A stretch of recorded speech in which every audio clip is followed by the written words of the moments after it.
Welcome. Today, we're going to break down a really fascinating sixth grade English lesson.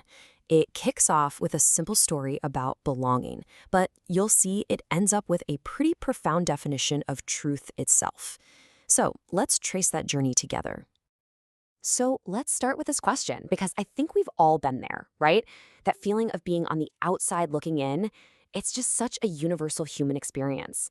And it's that exact feeling that kicks off the story at the very heart of this lesson. And these are the words that change everything for the story's main character. They're like a lifeline, right?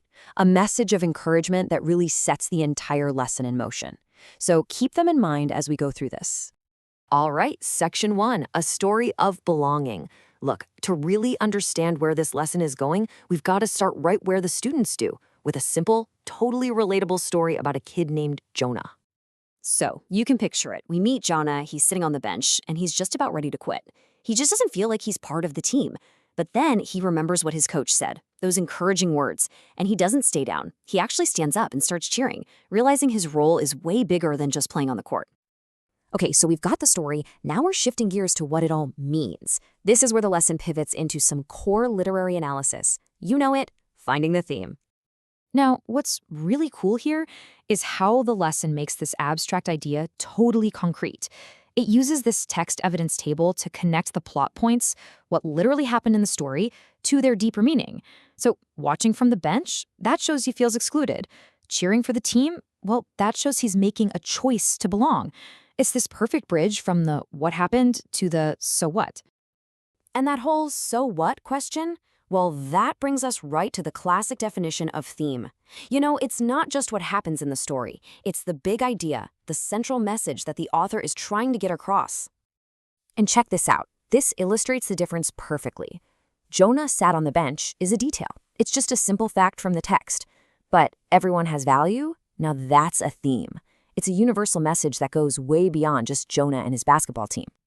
But here is where the lesson takes a really unique turn.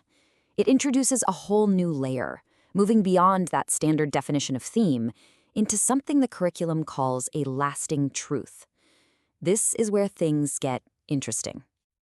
So the lesson poses this question to kind of shift the students' thinking.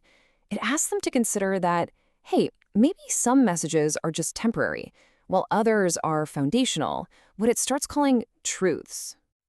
And here's the new framework they introduce. Just win the game is presented as temporary comfort. It's conditional, it's fleeting. But on the other hand, you are loved even when you don't win. That's positioned as a lasting truth. It's unconditional and it holds up no matter what the circumstances are. And to make it even clearer, the lesson gives this classic example of temporary advice. You know, fake it till you make it. It might get you through a tough presentation, sure. But the lesson frames it as more of a surface-level fix, not some deep truth about who you really are. And then, in direct contrast, here's an example of what the lesson defines as a lasting truth. Now, notice the huge shift here, right? The focus has gone from kind of secular general advice to a very specific theological principle. This is the core pivot of the entire lesson. And that whole pivot? Well, it all leads us to the lesson's ultimate conclusion, a very, very specific definition of what truth actually is. So, to really nail this point home, the lesson uses this short fluency passage to build its final argument. It starts with a pretty simple premise. Some messages, they just don't last. They fade. Then, it creates a contrast. You see, unlike those fading messages, truth is presented as something profound, something that anchors you when everything else is just noisy and confusing. And boom, here it is, the explicit connection. The passage states directly that real truth isn't just a powerful idea, but it's something that comes from and points right back to a divine source. And to back this claim up, the lesson provides its primary piece of evidence, a direct quote from the Bible where Jesus identifies himself as the truth. This verse really serves as the bedrock for the lesson's final takeaway. So the crucial point, the big thing the lesson leaves students with, is this really radical redefinition. Truth is not just a concept to be understood, but a person to be known.